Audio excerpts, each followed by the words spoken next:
Aujourd'hui encore, comme il y a de cela 2 ans, 5 jours, jour pour jour, on était ici pour revendiquer le paiement de nos salaires. Ce jour-là, des dames ont versé de leur sang pour recouvrer une dignité perdue par des actes identifiés, menés par des responsables qui ont été identifiés. Parce que cette situation que traverse la Poste ne date pas d'aujourd'hui. Mais le syndicat a toujours alerté les autorités d'alors pour qu'on n'en arrive pas à là. Mais malheureusement, on est dans une situation où aujourd'hui, la dignité des postiers est piétinée. Leur fierté d'appartenance à la Poste s'est effritée. Mais on touche aujourd'hui à la sensibilité de nos enfants. Parce que les enfants sont vulnérables. Depuis l'ouverture des classes, des postiers n'ont pas la possibilité de faire inscrire leurs enfants. Cela est dramatique en termes sociaux. Mais les postiers ont été toujours résilients. Pourquoi cette situation? Parce qu'il y a des difficultés financières que traverse la Poste et qui sont la résultante d'une malgouvernance décriée par les postiers depuis très longtemps.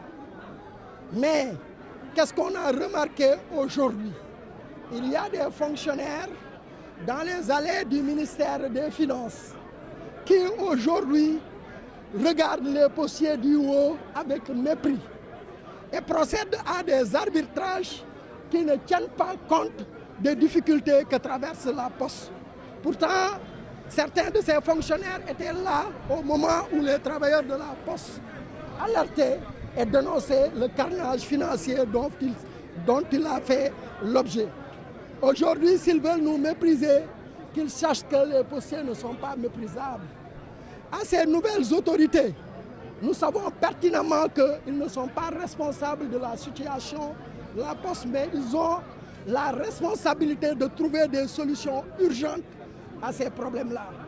Et on ne peut pas, en tout cas, trouver des solutions pérennes sans, en tout cas, impliquer les travailleurs, ce que nous n'avons pas remarqué depuis l'avènement, en tout cas, de notre ministre de tutelle, à qui nous demandons très solennellement de sortir de sa bulle et d'évoluer par rapport à ces certitudes figées qui sont contraires à la réalité. Il devrait venir vers les travailleurs et ouvrir de larges concertations pour en tout cas trouver des solutions ou bien avoir des propositions. Tout le monde sait que le SNTPT est un syndicat responsable. Au-delà des combats qu'on mène, nous, en tout cas, on produit des propositions. Aujourd'hui, nous avons en bandoulière un mémorandum qui retrace la situation, mais qui indique des pistes de solutions claires. Mais nous peinons, en tout cas, à le rencontrer. Déjà, depuis le 25 septembre 2024, sur recommandation de nos instances, je lui ai adressé une correspondance pour avoir une audience, pour prendre contact, mais aussi discuter de la situation que traverse la Poste. Mais depuis lors, nous n'avons de réponse que le mépris. Et nous ne sommes pas méprisables.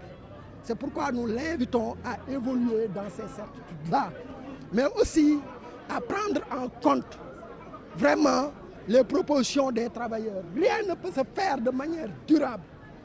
Rien ne peut se faire de manière durable sans l'implication des travailleurs.